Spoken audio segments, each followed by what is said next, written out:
Magandang araw po. At maraming salamat sa mga tumatangkilik, nanonood at sumusubaybay ng YouTube channel ni Maestro Honorio at ng mga YouTube video na kanyang ina-upload. Maraming salamat po. At ngayon ay nasa ikatlong linggo na tayo ng buwan ng Abril. At tulad ng dati, matatanggap nyo na naman ang inyong weekly horoscope. At syempre pa, 2-in-1.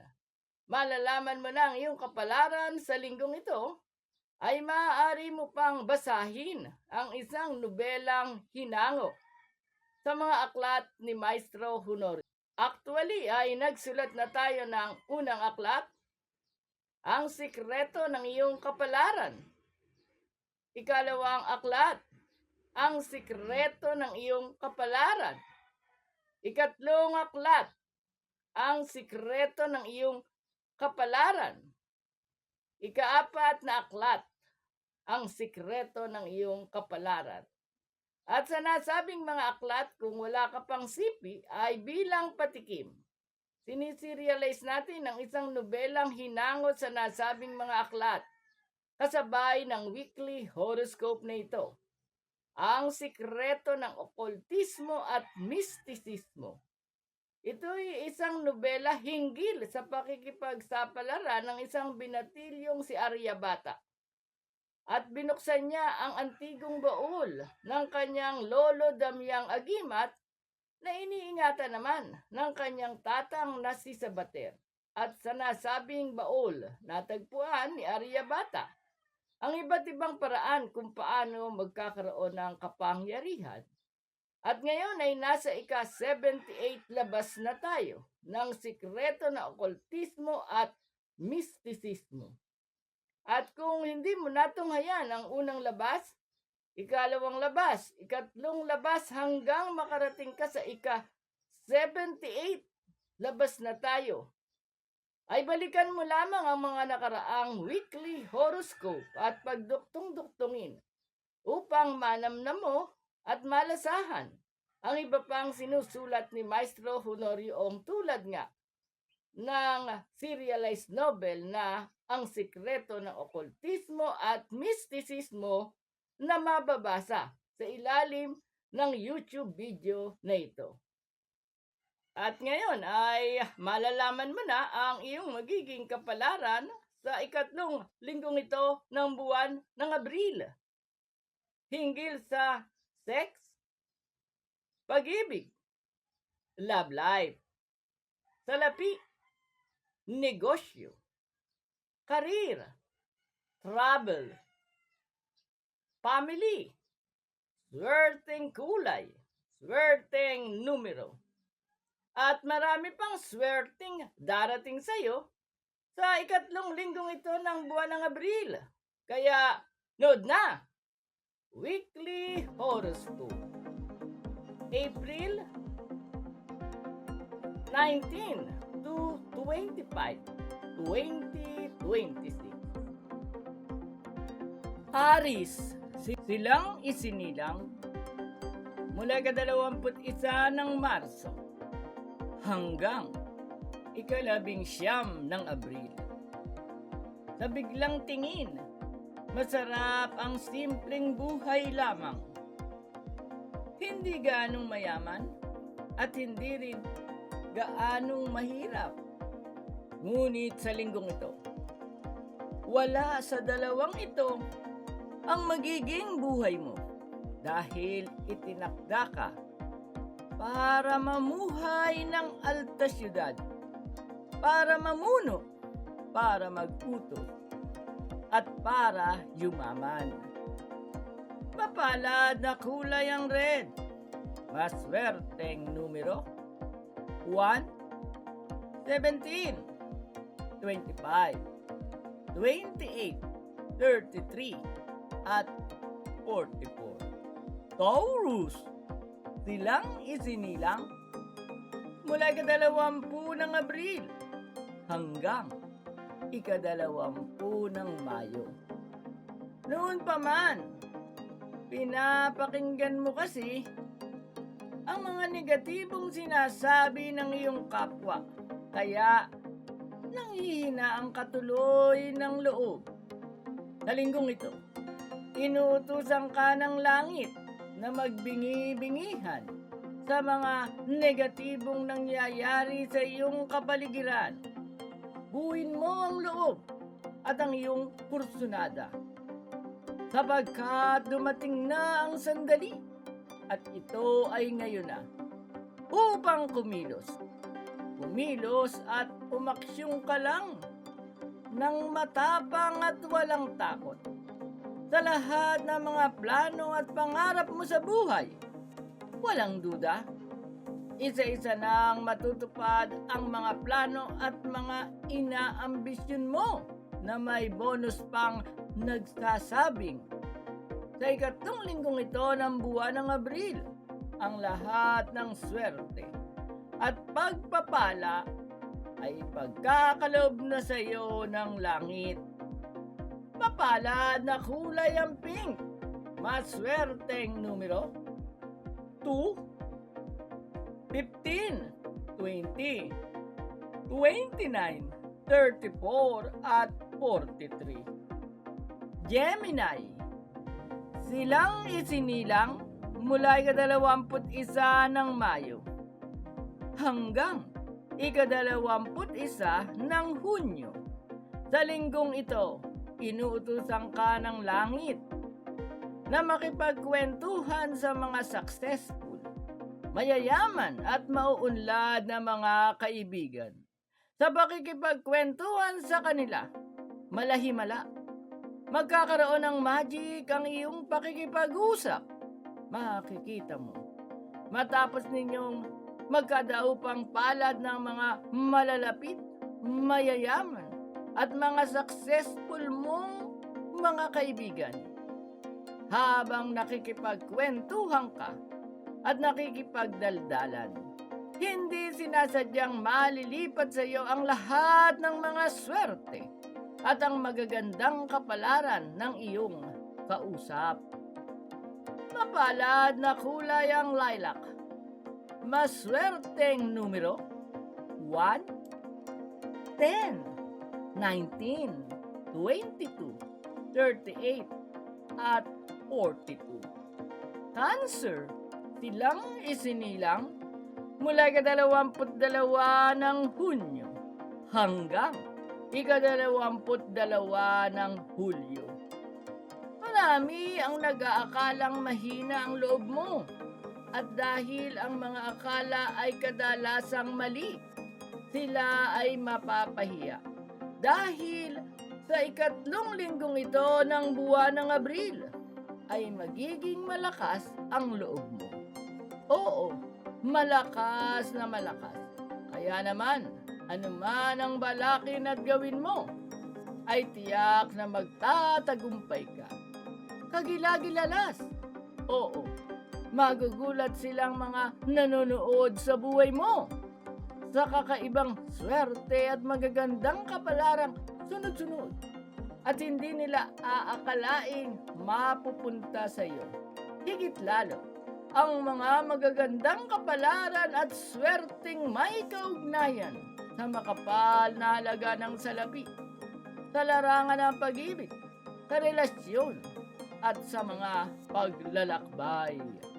Mapalad na kulay ang green, maswerteng numero 5, 14, 23, 25, 32 at 45. Leo, silang isinilang mula 23 ng Hulyo hanggang 22 ng Agosto. Sa linggong ito, tulad ng mga palay sa bukid, hinog na ang mga bunga ng mga halaman sa hardin ng iyong kapalaran. Gagapasin at aanihin mo na lang ang mga ito upang iyong mapakinabangan, matikman at malasahan. Sa 3 linggong ito ng buwan ng Abril, ibahagi sa ilang mga kakilala na alam mong hikahos at naghihirap sa buhay ang iyong mga buenas upang lalo pa itong dumami ng dumami at mamulaklak ng mamulaklak. Mapalad na kulay ang orange. Maswerteng numero 3, 6, 12, 15, 33, at 41. Virgo, silang isinilang mula ika-23 ng Agosto hanggang ika-22 ng Setyembre. Mapalad ka ngayon. Sa ikatlong linggong ito ng buwan ng Abril, dahil kung ano ang iniisip mo, yun mismo ang mangyayari. Dahil mapalad ka, may bonus pang kahit hindi mo iniisip. Ang swerte at magagandang kapalaran ay bigla-bigla ring walang patumangga na darating sa iyong buhay. At ang ikinaganda pa nito ay tiyak na magugulat ka ng labis dahil ang darating at ang mismong mapapasayo ay tiyak na mas maganda pa sa iniisip mo. Mapalad na kulay ang gray.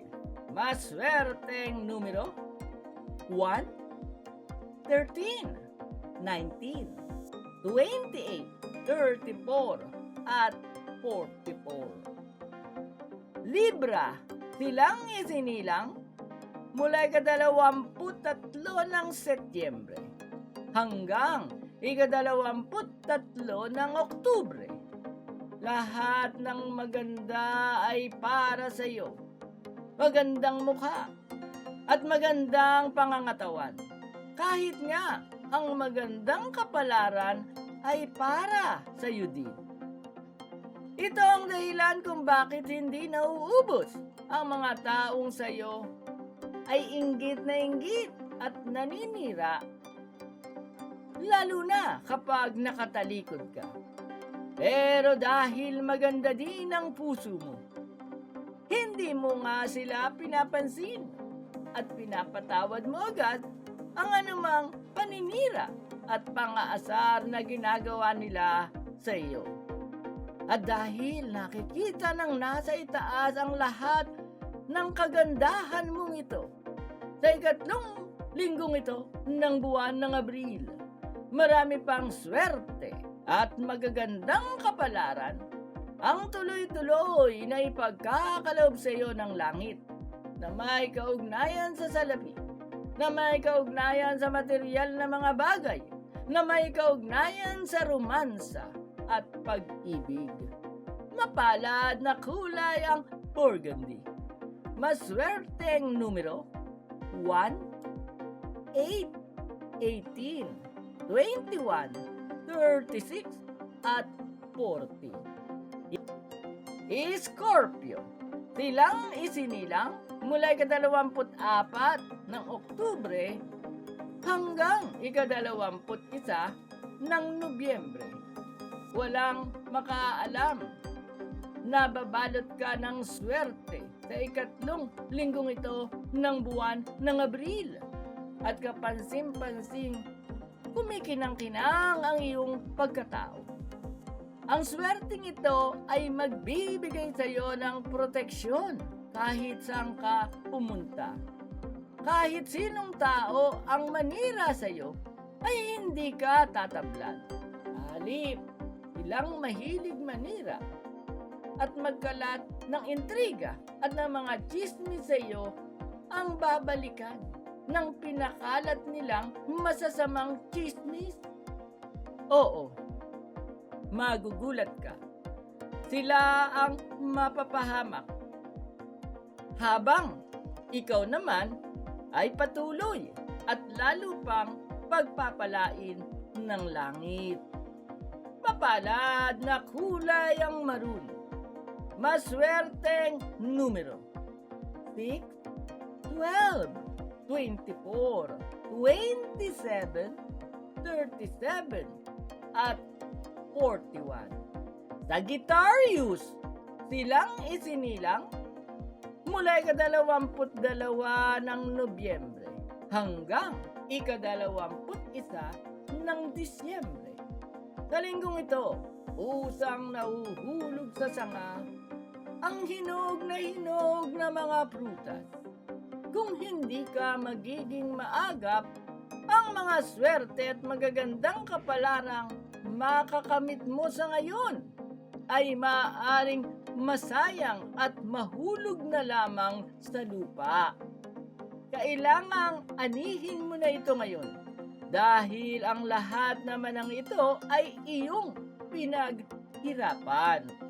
Oo, panahon na upang pitasin mo ang iyong mga swerte. At pagkatapos, ito na rin ang tamang panahon upang ikaw ay mag-invest, upang ikaw ay mag-ipon hanggang sa ang kabuhayan mo ay umunlad ng umunlad. At ikaw naman at ang iyong pamilya ay tuluyan na ring yumaman. Mapalad na kulay ang blue, maswerteng numero 6, 11, 23, 25, 35, at 44. Capricorn, silang isinilang mula ika-22 ng Disyembre hanggang ika-19 ng Enero. Kahanga-hanga ang iyong kakaibang galing at husay, kaya naman pati ang nasa itaas ay iyong napapabilib. Bukod sa karangalan at mataas na posisyon sa iyo ay ipagkakaloob sa linggong ito. Promise, pagkakalooban ka pa ng langit ng dagdag na swerte at mas marami pang magagandang kapalaran na hindi mo inaasahan. Ang mga magagandang kapalaran ito na magsisimula ng dumating sa ikatlong linggong ito ng buwan ng Abril ay may kaugnayan sa emosyon, sa salapi, sa paglalakbay at sa karir na mananatili sa iyo ang magagandang kapalarang ito hanggang sa katapusan ng buwan ng Mayo. Mapalad na kulay ang yellow, maswerteng numero 4, 13, 19, 22, 31, at 43. Aquarius, silang isinilang mula ika-20 ng Enero hanggang ika-18 ng Pebrero. Kailangang maging malaya ka sa ngayon. Kaya huwag nang magdalawang isip pa sa linggong ito. Takasan mo ang buhay na hindi maganda. Kung hindi ka kikilos at gagawa ng hakbang ngayon, kailan pa? Lakasan mo ang iyong loob. Pinapanood at papatnubayan ka ng langit. Tandaan mo ang utos. Kailangang lumaya ka. At sa pagiging malaya, mas maraming swerte at magagandang kapalaran ang biglang ibubuhos sa iyo ng langit. Mapalad na kulay ang purple, maswerteng numero 3, 12, 24, 27, 36, at 42. Pisces, silang isinilang mula ika-19 ng Pebrero hanggang ika-20 ng Marso. Sa linggong ito, nangangamoy na ang summer vacation at ang pamamasyal sa mga beach resort. Inuutusan ka ng langit na gumala dahil sa iyong paggala. Matatalisod mo ang swerte at magagandang kapalaran. Pwede rin ang paggalain mo ay ang iyong isipan upang makonect ang iyong diwa sa Mother Nature na siya namang sasagap ng mas marami pang swerte at magagandang kapalaran na may kaugnayan sa salapi, sa pamilya, sa paglalakbay, sa karir, at sa love life. Mapalad na kulay ang lavender. Maswerteng numero 6, 15, 23, 26, 33, at 40. Maraming salamat po sa sumubaybay ng weekly horoscope. At siyempre pa, huwag niyong kakalimutang mag-subscribe at pindutin ang notification bell o notification button upang lagi kayong update sa mga YouTube video na i-upload ni Maestro Honorio. At siyempre pa, kung wala kayong magawa ay pasyalan nyo ang mga playlist sa YouTube channel na ito ni Maestro Honorio. Nandyan ang playlist hinggil sa guhit ng palad, hinggil sa numerology, hinggil sa graphology o pag-aanalisa ng sulat kamay.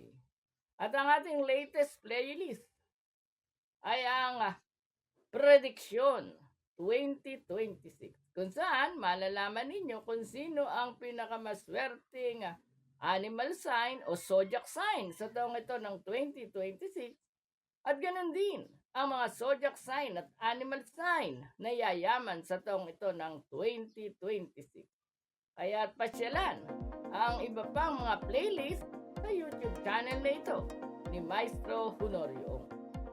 Muli, maraming salamat at magkita-kita tayo para sa susunod na Weekly Horoscope.